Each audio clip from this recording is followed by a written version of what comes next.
Hello everyone and welcome back to my channel. Let's go ahead and talk about my January reads. So this month I read 14 books and I actually had a really good reading month. I swear, like the months where it's always like personally the hardest for me, or personally like there's enough going on that I'm kind of scrambling outside of my reading time, I have the best reading month. So let's go over my books that I read. He finally figures out that he has feelings for her, and then he wants to act on them, and then he talks to her twin brother, and her twin brother is like, yeah, she wants to leave the small town, and like we don't want her getting stuck here. And so he like clamps his mouth shut, and he doesn't want to tell her because he wants her to go out and live her dreams. But then she comes back years later and she's like giving him the cold shoulder, and she's like, I don't know what happened, like we used to be such good friends. And then he's like, yeah, I had feelings for you, but I didn't want to keep you in this small town. And it's just like such a beautiful book. I am obsessed with it. You definitely need to check this one out. I also did a reread this month, which is Unperfect. This is my third or fourth time rereading this book, and I'm sorry, I'm just obsessed. It's one of my books that like when I'm in my feels and I want to feel things, I go ahead and I pick up this book because it's honestly so good. In this book, the FMC is leaving an abusive relationship and she is homeless and she doesn't have a job, and then she ends up going and she finds a place that will actually hire her, but the grumpy boss there doesn't want her to be hired at all. But the actual boss that hires her is like, you know what, she's fine, she's going to be a great addition to the team. He doesn't want her there at all. He treats her very poorly, and it's not until later that she ends up like curled up on the ground because she's sick that he's like, what is wrong with this girl? Because she's been living outside and she doesn't have a place to stay. So he rushes her to the hospital, and then she needs some place to stay while she recovers, and he offers up his home, and she's like, no, I don't want to inconvenience you. And then they obviously fall in love. There's a moment later where the ex comes back into the picture, and like he has to deal with like the ex and like all of this stuff, but it is such a good read. I will probably reread it again by the end of the year. I had one last Christmas book out from the library, and so I decided to give it a read, and honestly I kind of wish I hadn't. It was a fine book, but overall, like the premise was that these two people switch homes, like where they're living on like this app essentially, and then she ends up falling in love with the guy there, and she ends up falling in love with her sister there, the other girl's sister, not her own sister. That would be weird. But anyways, it just like the concept I thought was really good, but the execution to me just like lacked something, and I just needed more. I'm also continuing down my Ice Planet Barbarians journey, and this book was so good. I think that this is my favorite book so far. Honestly, the struggles that the FMC went through in order to get to where she is, she's just so incredibly strong, and like the fact that the MMC was just so patient and slow and really like went at her pace. I was obsessed with this book, and I cannot wait to read more in this series. So this month, call me crazy, but I decided that I was going to start Twilight. I have seen the movies. Actually, I don't think I've seen the last one, but I've seen all the other movies, and so I was like, you know what? This year I'm going to read the books. So I started Twilight, and oh my goodness, like, okay, I like Bella way more in the books. I think that movie Bella is annoying, but I really like book Bella. I think that because you can see her thoughts, you can really like understand like where she's coming from. And although she is kooky and weird, like you kind of understand like where her quirks are coming from. Also, Charlie sucks. Why is movie Charlie perfection and daddy and dreamy and just amazing, and then we get to book Charlie and he's like the worst? He doesn't pay attention. Like she has like the most neglectful parents. I could go into a whole spiel on like the issues that I find in this book that this girl was just like having to deal with on her own. Like, why was she cooking for Charlie? Charlie, you are a grown adult. Cook for yourself. I had so many problems. And then Edward comes along and he's a little bit of a predator. I'm not gonna lie. I was like, okay, you know what? Even though you've been 17 for a long time, like you're still older than her, and like you're acting kind of creepy and predatorily, and like, you know, making her do certain things because that's the way that you want them to be done, and then not telling her information because you don't feel like sharing it. Like, I don't know. I had some problems with this book. So anyways, from the first book, I was team Jacob. And then I read the second book, and again, there were some problems there. You know, I still didn't like Edward, but I think I enjoyed the second book more than I enjoyed the first book. The whole drama of, you know, Bella being left behind is very dramatic and all this stuff, but I did like seeing her relationship with like Jacob grow, and I liked it. I wish that there was the line, where the hell have you been, Loca? Because I was definitely anticipating that in the book. Apparently that was just for the movie. And then I read the third book. And let's just say, I liked Jacob so much until he forced himself on Bella and like forced her to kiss him. I was like, what are you doing, Jacob? we were rooting for you. We were all rooting for you. And then like he did that and I was like, okay, nope, I cannot handle him. Absolutely not. Not that I necessarily liked Edward more, but I did feel like he had kind of like matured in that book, and he was like, you know what, Bella, if this is what you want to do, you go out and like live the life that you want to live, and like if you choose me, then I will be more than happy to be the one that you choose, but like I will not force anything on you. And by the time he had gotten to that point, I was like, okay, so now I see why people like Edward, because he did it. But I don't know. At this point, I'm not Team Edward. I'm not Team Jacob. I honestly think that all of them should go to therapy because they all need help. And honestly, Bella, girl, I know that you want to be a vampire so bad, but like, you want to do something that's like so life-changing, like be a vampire, but then you're like, I don't know about getting married. Girl, a lifelong commitment, that's what they both are. And you're obviously like in love with Edward, and I realize that you're like, I'm 18 and I don't want my mom to be sad. But if you're like making this life-changing choice that will make your mom be sad because you won't be able to see her in like 10 years, you're still going to make her sad one way or the other. Then I read Trip Switch. This book was so fun. So basically these two people, the main characters, they do not like each other, and they are in like the same bridal party. So they're going on a bachelorette trip, and it's a destination trip. And so they end up getting on the plane. They have to arrive a day late because they both had like different things that kept them from leaving before. And they end up in the wrong destination, which I just find hilarious. And so then they end up having to stay together, and then they end up having to stay in the same room because behind the scenes, the hotel owner is really trying to push them together essentially.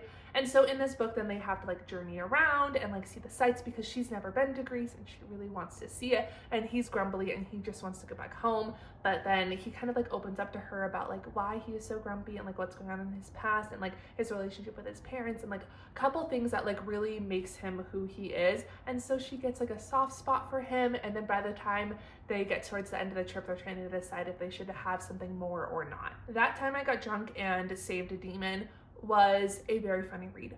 I don't think I'm the target audience. So if you like fantasy, if you like Dungeons and Dragons, if you like those kinds of things, I think that you would love this book. But for me, I gave it 3 stars. It was still great, don't get me wrong, but I'm not the right audience for it. And so I found myself like bored if there weren't like super actiony kind of parts to it. But essentially she ends up saving this demon because he's like cast under this spell, but then like her family has like a cinnamon farm, and like the cinnamon ends up like saving him from like being a bad demon into just being like his normal self. Like it breaks the spell essentially. And so they go on this journey in order to like kill the like head queen lord person that's like overruling all of these people in order to like let all like the demons free and that kind of stuff. And so it's like this journey of them going like across this like country and like doing all of these things. So it is a fun book. I just don't think that I am the target audience for it.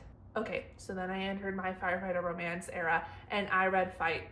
This book, so good. I need a physical copy of this book because I enjoyed it literally so much. So I love a firefighter romance. My husband used to be a firefighter, he was not anymore, but I just like, there's something about a firefighter romance that just pulls me in every single time. And so when I saw this book, I was like, I have to read it. I love Sloane St. James. I need to read more of her books. I've realized that I haven't read enough of them and I need to read more, but this book was just so good. So the FMC moves across the country and she is an EMT, and so she's starting over at this new place and she runs into the firefighter and they are the hot shots. So basically what happens is if there's like a forest fire or whatever, they go out and they help like, you know, clean up the line and like make it so that it's a contained fire essentially. And so he ends up going to like this site, and then she ends up having to go too in order to like, you know, be the EMT presence there. And then they end up, you know, seeing each other, and they're both instantly attracted to each other. They end up having to like stay for several nights in a row and like all of this stuff, and then they end up having some fun in the back of the ambulance, and then they go back to the town. They're gonna continue seeing each other, and then a miscommunication happens. He had a ex-fiance who ended up cheating on him, and so he has a little bit of trauma from that. In his mind, she does something similar. She is actually married, but she's really actually married to somebody that she was a part of a cult in her past life. And so essentially she was married to this guy because it was essentially a lavender marriage, because he is into men, but he didn't want to have to go through conversion therapy again. So then she decided to marry him in order to like, you know, make everybody in the cult happy. But then she left. So technically she is still married, but she's also single because she's not actually with that guy. And then he also runs into the ex-fiance's new husband, and he ends up leaving her apartment and is like, oh yeah, she makes breakfast really good and all this stuff. So then the MMC is just like upset and he is not happy with what's going on. So then later they basically just like stop talking, and then later she goes on a hike and like the weather gets kind of bad and he ends up seeing her like as they leave, so like he knows where she is, and then the weather's bad and all this stuff. So then he's kind of like, okay, is she gonna come back down? Is she gonna come back down? So there ended up being a rock slide, so then she ends up getting stuck. He then has to go and rescue her, but because the weather is so bad, they end up having to stay in a like fire camp like house area like up in the mountains for a couple days, and then like they were able to work on their problems. I also read the second book in that series, Protect. This one was good, don't get me wrong. However, it was a second chance romance, and I am not a fan of second chance romances. I don't really like flashbacks.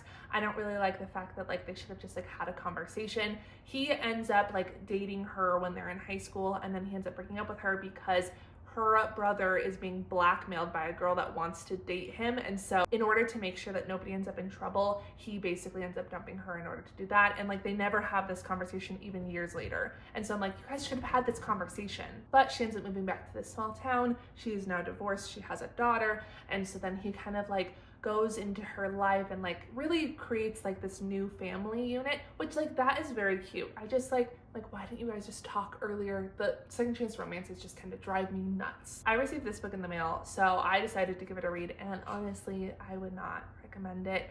It was a little bit all over the place. She is a social media star and she goes to this camp in order to like remove herself from technology, and then she ends up like meeting a guy that's like helping to run the camp, and he's not on social media at all. And then like she ends up falling for him like super fast. They're only there for a couple days and she's like into him super fast, and I'm just like, it's too much for me. And then she ends up like being able to get all of her technology back, and then she basically ignores him like several times, and then everybody is like, well, I don't know why he's upset, and I'm like, because she's ignoring him. But anyways, so I don't know, this book just for me, it was too rushed, and then also like weirdly slow at parts. I also read Under Lock and Key, which is such a fun book. He has a curse put on him from hundreds and hundreds of years ago. It like gets passed down through the men or whatever, so he turns into the Loch Ness monster at night, and then at some point he'll end up turning into it permanently. She ends up like really working with him in order to get him out of like this curse that he's in, even though like they don't really like each other at first. It's very much like an enemy situation, and then it goes to more, and then like of course they fall in love, and it's just like, it's such a fun read. If you read The Fake Mate by her, you need to give this one a read. And to round my month out, I read Jasper Vale. This is the fourth book in the Eden series. They're all suspenseful romance small town books, and it was